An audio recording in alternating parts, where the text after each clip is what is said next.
다리오가 자기의 뜻대로 고관 120명을 세워 전국을 통치하게 하고 또 그들 위에 총리 셋을 두었으니 다니엘이 그 중에 하나이라. 이는 고관들로 총리에게 자기의 직무를 보고하게 하여 왕에게 손해가 없게 하려 함이었더라. 다니엘은 마음이 민첩하여 총리들과 고관들 위에 뛰어나므로 왕이 그를 세워 전국을 다스리게 하고자 한지라. 이에 총리들과 고관들이 국사에 대하여 다니엘을 고발할 근거를 찾고자 하였으나 아무 근거 아무 허물도 찾지 못하였으니 이는 그가 충성되어 아무 그릇됨도 없고 아무 허물도 없음이었더라. 그들이 이르되 이 다니엘은 그 하나님의 율법에서 근거를 찾지 못하면 그를 고발할 수 없으리라 하고, 이에 총리들과 고관들이 모여 왕에게 나아가서 그에게 말하되 다리오 왕이여 만수무강하옵소서. 나라의 모든 총리와 지사와 총독과 법관과 관원이 의논하고 왕에게 한 법률을 세우며 한 금령을 정하실 것을 구하나이다. 왕이여 그것은 곧 이제부터 30일 동안에 누구든지 왕 외에 어떤 신에게나 사람에게 무엇을 구하면 사자굴에 던져넣기로 한 것이니이다. 그런즉 왕이여 원하건대 금령을 세우시고 그 조서에 왕의 도장을 찍어 메대와 바사에 고치지 아니하는 규례를 따라 그것을 다시 고치지 못하게 하옵소서 하매, 이에 다리오 왕이 조서에 왕의 도장을 찍어 금령을 내니라. 다니엘이 이 조서에 왕의 도장이 찍힌 것을 알고도 자기 집에 돌아가서는 윗방에 올라가 예루살렘으로 향한 창문을 열고 전에 하던 대로 하루 3번씩 무릎을 꿇고 기도하며 그의 하나님께 감사하였더라. 아멘. 자, 오늘 어려울수록 원칙을 지켜라. 다니엘과 그의 친구들 나라가 망하고 포로가 되어서 바벨론의 포로로 끌려갔을 때 그들의 삶의 원칙을 정합니다. 그 삶의 원칙이 하나님 말씀에 근거한 원칙이었는데, 그래서 그들은 율법에 먹지 말라 한 음식을 먹지 않기로 결심하고 왕이 화사한 음식을 거절합니다. 목숨 걸고 하나님 말씀대로 살기로 결심하자 하나님은 채소만 먹어도 고기 먹은 다른 사람들보다 얼굴도 더 좋고 지혜도 10배나 뛰어났습니다. 말씀대로 사는 여러분, 특별히 지혜가 10배나 뛰어난 여러분들이 되시기 바랍니다. 특별히 학생들 지혜가 크게 임하고 하나님 주신 힘으로, 내 지혜가 아니라 주님이 주신 힘으로 그런 지혜로 살아갈 때 엄청난 힘이 있습니다. 우리 사랑하는 우리 찬양대원들 다 하나님이 주신 지혜가 임하시기 바랍니다. 다니엘과 그의 친구들은 율법에 먹지 말라는 음식을 먹지 않기로 결심했는데 이것은 정결하게 살겠다는 그런 의미입니다.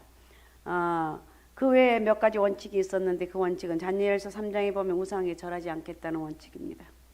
그리고 다니엘서 6장에 보면 하루에 3번 기도하는 것을 원칙으로 삼습니다. 이렇게 세운 원칙들을 다니엘과 그 친구들은 목숨을 걸고 지킵니다. 다니엘 3장을 보면 느부갓네살 왕은 두라 평지에 높이 30m 되는 엄청난 크기의 우상을 세워놓고 그 우상 낙성식에 모든 신하들이 다 참석해서 왕이 세운 신상에 절하도록 명령을 합니다. 만약 왕의 명령에 불복해서 신상에 절하지 않은 풀무불에 던져 넣어 불살라 죽이겠다고 선포까지 합니다. 그런데 그 우상 낙성식에 다니엘은 무슨 일이 있어서 빠졌고 다니엘의 세 친구들이 의무적으로 참석을 합니다. 그런데 그 친구들은 하나님 외에 다른 신들을 섬겨서는 안 된다는 십계명의 분명한 원칙이 있었기에 그것을 절할 수가 없었습니다. 그래서 낙성식에서 다니엘의 3명 친구도 우상에 절하지 않습니다. 그 현장에서 바로 적발되어서 체포되어서 왕 앞에 끌려 나옵니다. 느부갓네살 왕은 자신의 명령을 거역한 그들이 괘씸했지만 인재를 아끼는 왕에게 한 번 더 기회를 줄 테니까 내가 만든 신상에 절하라고 명령하죠. 다니엘 3장 15절입니다. 읽어주시기 바랍니다. 이제라도 너희가 준비하였다가 나팔과 피리와 수금과 사명금과 앙금과 생안과 및 모든 악기 소리를 들을 때 내가 만든 신상 앞에 엎드려 절하면 좋거니와 너희가 만일 절하지 아니하면 즉시 너희를 맹렬히 타는 풀무불 가운데에 던져 넣을 것이니 능히 너희를 내 손에서 건져낼 친이 누구이겠느냐 하니. 예, 바로 사형에 처해질 위기의 순간인데 왕이 한 번 더 살아날 기회를 주겠다는데 여러분 거기 혹 안 넘어가겠습니까? 보통 사람 넘어가죠. 그런데 이 왕의 제안에 다니엘의 세 친구들은 이같이 대답하는 16절입니다. 사드락과 메삭과 아베누고가 왕에게 대답하여 이르되 느부갓네살이여 우리가 이 일에 다하여 왕에게 대답할 필요가 없나이다. 대답할 필요가 없습니다. 다니엘의 세 친구가 느부갓네살 왕에게 조금 더 주저하지 않고 대답할 수 있었던 것은 어떤 상황이든지 흔들리지 않는 원칙, 그건 하나님의 은혜가 임했기 때문이죠. 여러분, 이 하나님 말씀대로 살아가는 거, 하나님 은혜가 없이는 불가능합니다. 성령의 역사가 없이는 죽어도 지킬 수가 없어요. 하나님이 주신 원칙과 기준을 가지고 있었기 때문에 지켰다는 거. 이제 우리 오키나와 선교팀이 이제 비전 트립을 가는데 가서 성령의 집회도 하고 은혜도 받을 것이고, 그 성령 받은 것을 내 삶 속에서 어디를 가든지 나는 예수쟁이란 이런 철저한 원칙, 나는 예수 믿는 내 마음속에 예수쟁이란 이 철저한 원칙이 가슴속에 불살라 올라와야 돼. 불타 올라와야 된다는 거예요. 우리는 누구냐? 예수쟁이다. 누가 뭐래도 나는 예수쟁이다. 누가 뭐래도 나는 예수쟁이다. 이렇게 원칙, 나는 예수쟁이로서 어떻게 살아가야 될 것인가. 100% 말씀을 지킬 수 없지만 하나님 말씀을 읽으면서 그 말씀대로 지킬 수 있는 뭐 이런 우상 앞에 절하지 않겠다. 난 온전히 철저히 성수주의를 하겠다. 이런 걸 결심을 하면 이제 지켜야 되는 거예요. 그래서 손해가 나도 아니면 내가 어떤 어려움이 있어 지키면 하나님이 갚아주신 거예요. 자, 다니엘과 그 친구들은 원칙을 어떻게 지켰는가? 위기의 때일수록 더욱 원칙을 지킵니다. 아까 3장 16절에서 왕에게 한 대답은 아무리 목숨이 떨어질 상황이 되었지만 우상에게 절하지 않겠다는 원칙은 절대 바꿀 수가 없다는 거예요. 왕이 한 번 더 기회를 준다 할지라도 나는 절대로 바꿀 수 없습니다. 생각할 필요도 없다는 거예요. 철저하게 원칙을 지켰던 것을 알 수가 있습니다. 여러분, 원칙이 확실하면 확실한 인생을 살 수가 있고 원칙이 불확실하면 불확실한 인생을 살게 된다는 거예요. 다니엘과 세 친구들은 위기의 때일수록 더욱 확실하게 원칙을 지켰어요. 사람이 세운 원칙이라면 상황에 따라 바뀔 수가 있습니다. 그죠? 바뀔 수가 있지만 그들이 세운 원칙은 하나님 말씀에 기준한 원칙이기 때문에 어떤 상황에도 바꿀 수 없습니다. 나는 하나님의 사람입니다. 우리 학생들, 우리 청년들, 이 젊을 때 예수 믿는 거 얼마나 큰 축복입니다. 하나님을 뜨겁게 만나고 그 하나님 말씀대로 순종하며 나갈 때 하나님 어떻게 여러분을 쓰실지 어떻게 하면 비전 트립에 가서 이번 금요일날, 지난 금요일날 우리 에클레시아 집회하면서 고희경 전도사가 대단하게 성령의 강한 역사가 있었으면 저도 깜짝 놀랐어요. 말씀도 은혜가 됐지만 성령의 그 강력한 역사, 그리고 그 성령 받고 막 능력 받고 뒤집어지고 이런데 그것을 내 하나의 신앙만 지키면 안 돼요. 거기서 내가 지킨 신앙을 다른 사람에게 전달하고 그들의 영혼을 인도할 수 있는 그런 영적인 은혜가 있어야 돼요. 아셨습니까? 그러니까 하나님의 뜻대로 내가 살겠습니다. 이런 고백이 우리가 옵니다. 성령 받고 하나님 은혜를 받고 이제 오키나와 비전팀 우리 아버지 거기 가서 하나님 은혜가 임할 때 내가 성령 받고 능력 받아서 나는 주님 말씀대로 살겠습니다. 이 다니엘과 세 친구처럼 나 이 말씀대로 살겠습니다. 이런 원칙이 우리에게 있어야 되는 거예요. 오늘날 사회도 마찬가지입니다. 사회도 원칙을 지키지 않는 사회는 무질서 혼돈이 반드시 오게 되는 거예요. 우리나라 대형 사고들 다 원칙이 없었기 때문에, 원칙을 지키지 않았기 때문에 무너졌습니다. 뭐 상품백화점 붕괴 사건, 성수대교 붕괴 사건, 세월호 침몰 사고 같은 한국의 굵직굵직한 참사들이 전부 원칙을 지키지 않아서 벌어진 일이에요. 사회도 마찬가지고 개인도 마찬가지고 원칙이 지켜야 돼요. 이거 지키는 거 쉽지 않습니다. 나는 누구냐? 하나님이 함께하는 사람. 나는 성령이 함께하는 사람이기 때문에 이 원칙을 지키며 살겠습니다. 이런 결단을 하는 거예요. 두려운데요. 두려우니까 지키려고 몸부림을 치는 거예요. 기도하면 할 수가 있습니다.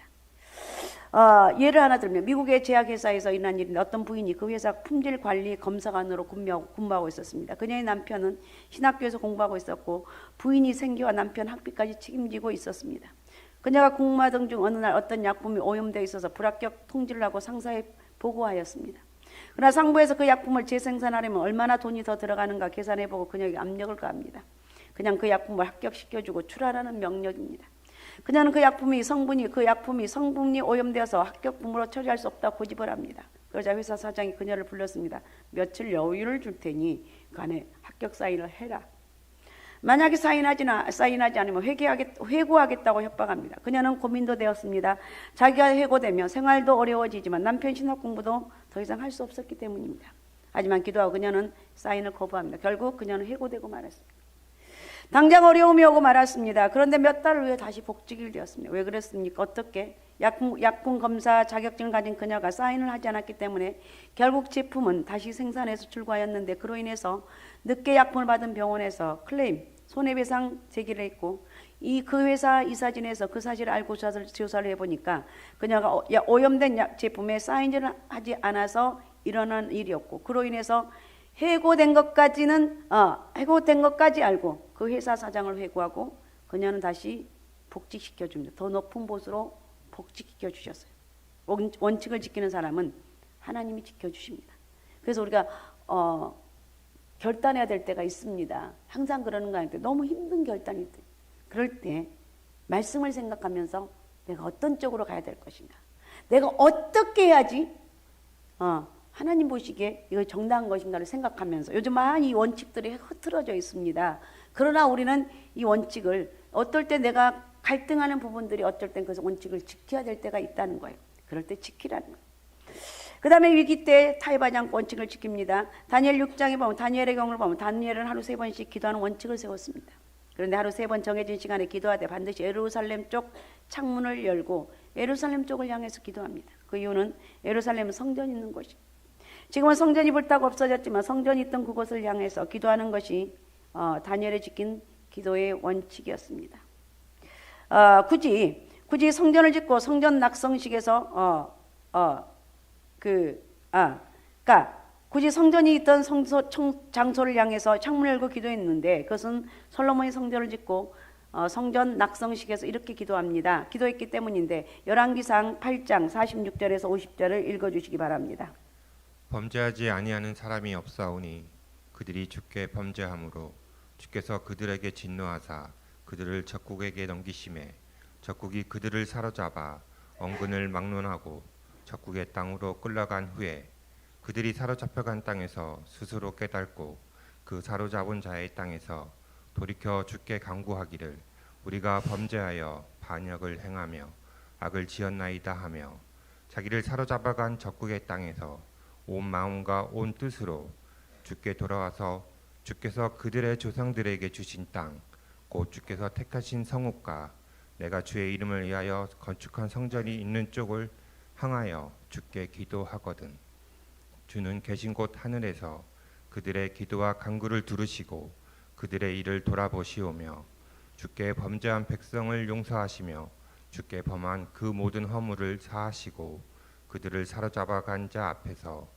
그들로 불쌍히 여김을 얻게 하사 그 사람들로 그들을 불쌍히 여기게 하옵소서. 예, 솔로몬이 기도하기를, 거기까지. 나라가 망하고 백성들이 포로로 끌려간 일이 생겨도 포로로 끌려간 백성들을 회개하며 성전 쪽으로 향해서 기도하면 하나님 불쌍히 여기셔서 포로된 사람들을, 백성들을 회복시켜 주소서, 이렇게 기도합니다.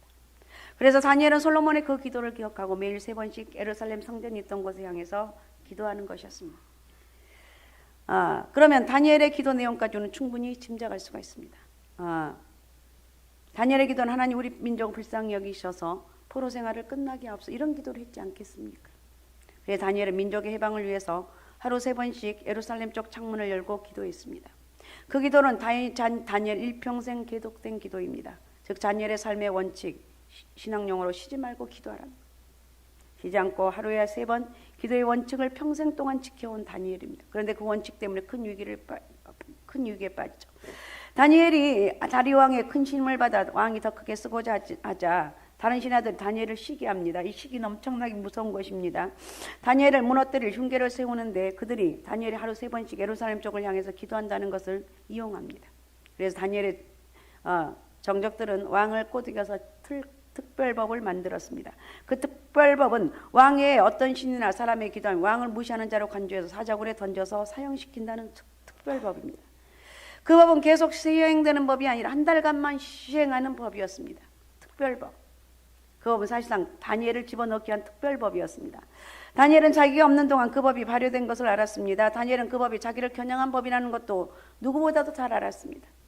그 법은 자신이 하루 3번 기도하는 원칙 때문에 생긴 법이라는 것도 알았습니다. 다니엘은 어떻게 했습니까? 기도하는 원칙 때문에 목숨이 달아날 위기에 처했지 않고 조금 더 굴하지 않고 평소대로처럼 기도했다. 10절 다 읽어주시기 바랍니다. 10절. 다니엘이 이 주소에 왕의 도장이 찍힌 것을 알고도 자기 집에 돌아가서는 입방에 올라가 예루살렘으로 향한 창문을 열고 전에 하던 대로 하루 3번씩 무릎을 꿇고 기도하며 그의 하나님께 감사하였더라. 예. 그러니까 위기의 때 현실을 첫 번째 핑계로 타협하지 않았습니다. 다니엘이 조금만 타협하면 그 위기는 얼마나 벗어날 수 있는 거죠. 그죠?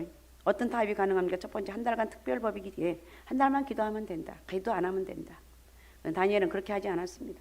두 번째, 기도 장소를 바꾸면 된다. 늘 하던 장소에서 기도했기 때문에 다니엘이 기도하는 것을 정적들이 너무나 잘 알았습니다. 그래서 정적들이 모르는 장소에 기도하면 되는데 그렇게도 하지 않았어요. 기도 장소 바꾼다고 하나님이 다니엘의 기도 못 들으시는 하나님이 아닙니다. 하나님 우리가 어디서 기도해도 들으십니다. 입을 뒤집어 쓰고 기도해도 하나님 들으신다. 그래서 기도 장소만 바꾸어도 위기를 모면할 수 있는데 다니엘은 그렇게 하지 않았습니다. 세 번째, 다니엘은 예루살렘 쪽 창문을 열고 기도했는데 창문만 닫고 기도해도 대적들이 증인을 세울 수 없었을 것입니다. 그렇게 타협할 수 있는 여러 방안이 있었지만 다니엘은 그렇게 하지 아니했습니다. 만약 다니엘이 그렇게 타협하여 한 달간 기도를 쉬었으면 하나님이 진노하셨겠습니까? 저는 그렇게 생각하지 않습니다. 하나님 꽉 막힌 하나님이 아니시기 때문에 하나님도 다니엘 처지를 이해를 하셨을 것입니다. 그런데 다니엘이 그런 타협을 하지 않고 평소대로 그냥 기도했습니다. 그러니까 이렇게 영적으로 전혀 타협하지 않는 고지식한 다니엘을 훨씬 더 사랑했지 않겠습니까? 즉 위기가 와도 변함 없는 신앙이 다니엘의 신앙입니다. 그래서 우리는 우리의 신앙 원칙을 환경이 어렵다고 쉽게 타협하지 말고 환경을 핑계주지 말고 열심히 믿음 생활 잘하자. 아셨습니까? 자, 그 다음에 두 번째, 위기의 때일수록 거룩한 습관을 지켰습니다. 전에 하던 대로 영적 생활에 있어서 습관이 중요합니다. 기도가 습관이, 왜 여러분 기도가 습관이 돼요? 기도가 가장 큰 능력이기 때문에. 예배가 습관이 돼야 되고 감사가 습관이 돼요. 그런 거룩한 습관은 우리의 삶을 하나님의 축복으로 이끌어주는 거예요. 그런 거룩한 습관이 나를 지배하도록 해야지. 죄악된 습관이 나를 지배하게 되면 나의 삶은 점점 저주의 악순환으로 빠지게 되는 거예요. 그래서 우리는 어쩌다 무슨 일이 생기면 기도하는 것이 아니라 정기적으로 습관적으로 매일 순간순간 기도하면서 어떤 원수마귀도 틈타지 못하도록 성령이 강권적으로 역사하는 그런 은혜가 있으시기 바랍니다. 바쁠수록 더 기도하는. 다니엘이 전에 하던 대로 기도하니 다니엘이 사자굴에 들어가도 사자들 입이 막혀버리는 기적이 일어났습니다. 꾸준한 기도는 우리의 삶을 하나님의 은혜와 기적으로 채워지게 된다는 거. 아셨습니까? 여러분 우리 대우그룹 옛날 지금은 뭐 대우그룹 김우중 회장 잘 알죠? 대우그룹 김우중 회장의 어머니가 전인항 여사인데 이분은 하루에 4번 기도하는 기도의 인물이었습니다. 전 여사가 언제부터 하루 4번을 기도했는가 자세히는 모르지만 그러나 짐작할 수 있는 것은 6.25 때 믿고 의지하던 남편이 북한에 끌려가고 홀로 5남매를 키워하는 그때부터 시작되었다고 얘기를 합니다.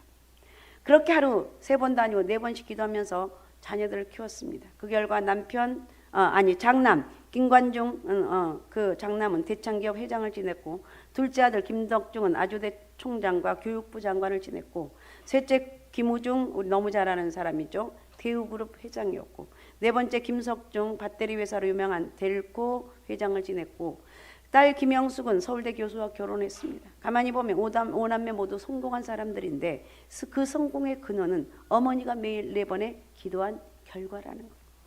여러분 기도는 아무리도 기도만큼은 절대로 쉬면 안 돼. 아셨습니까? 오키나와 가서 우리 학생들 청년들 가서 성령 받고 대단한 성령 역사가 있을 줄로 믿습니다. 성령 받고 능력 받고 내가 영적인 사람으로 성령의 역사가 없으면요 나중엔요 그것이 어쩔 때는 이게 뭐 하나의 뭐가 돼가지고 너무 지치는 거야. 우리는 절대 지치지 말아야 돼. 그 이유가 뭐냐? 내가 너무 의식적으로 하다 보면 나 너무 힘들다 이렇게 돼. 성령의 역사로 늘 우리는 성령 충만함이 그런 은혜가 있어야 될 줄로 믿습니다. 그리고 위기의 순간에도 평소대로 감사했습니다. 하루 3번씩 무릎 꿇고 기도하며 하나님께 감사했습니다. 목숨이 위태해지는 특별법이 발효되었음에도 다니엘은 늘 하던 대로 변함없이 기도했습니다. 자기 목숨이 날아갈 판에 무슨 감사가 나왔겠습니까? 그러나 다니엘은 늘 감사로 기도했기 때문에 습관에 따라 감사했습니다. 다니엘에게 기도는 습관이고 감사도 습관이었습니다. 이것을 통해 다니엘의 삶의 원칙을 또 하나 할 수가 있는 것은 범사에 감사하는 것. 모든 것이 모든 일을 하나님이 주관한다는 그 믿음을 가지면 사자굴에 가서도 어디에 가서든지 감사할 수가 있습니다. 아셨습니까? 너무 힘든 상황이 온다 할지라도 감사하자. 이렇게 감사하자. 다니엘과 같이 감사하자. 하나님 앞에 감사하는 사람이 되자. 이런 감사의 고백이 오늘 저에게도 여러분에게도 있으시기 바랍니다. 그래서 다니엘의 믿음은 믿음으로 만사 형통했고 믿음으로 잘 먹고 잘 살겠다는 뜻이 결코 아니고 믿음으로 어떤 고난도 소화하겠다는 이것이 다니엘의 믿음입니다. 이 믿음이 정말 우리에게 오늘날 특별히 우리에게 필요한 믿음이라는 것. 하나님이 내게 지금 어려움이 있어도 우리를 버리는 것이 아니고 어려움이 닥쳤다고 하나님 결코 무능한 것이 아닌 것을 우리는 믿는 것이 바른 믿음이라는 것. 그래서 이 믿음으로 살면 어떤 형편에서도 감사할 수가 있습니다. 아셨습니까? 범사에 감사합시다. 범사에 감사합시다. 하나님이 주신 힘으로 살아갑시다. 주님의 주신 능력으로 살아갑시다. 그런 하나님이 주신 마음껏 축복의 통로가 되시기 바랍니다. 오키나와 우리 선교하는 우리 보배론 찬양대 비전 트립 은혜 가운데 잘 다녀오시기 바라고 성령의 주신 힘으로 열심히 힘차게 또 기도하며 또 많은 복음을 전할 수 있는 영적 능력 있는 하나님의 사람들이 되시기를 바랍니다. 자, 기도하겠습니다. 오늘 말씀 생각하면서 우리 같이 기도하면 좋겠습니다. 하나님, 오늘 말씀을 통해서 하나님 은혜와 능력이 임하기를 원합니다. 하나님 아버지, 정말 어려울수록 원칙을 지키고 지금 이 세상은 어렵습니다. 모든 것이 다 오픈되어 있지만 정말 어려운 믿음을 지키기 어려운 이때 성령을 은혜를 주셔서 믿음을 잘 지킬 수 있는 영적 은혜를 허락하여 주옵소서. 자, 우리 주여 세 번 부르고 우리 같이 통성으로 같이 기도하겠습니다. 주여 주여 주여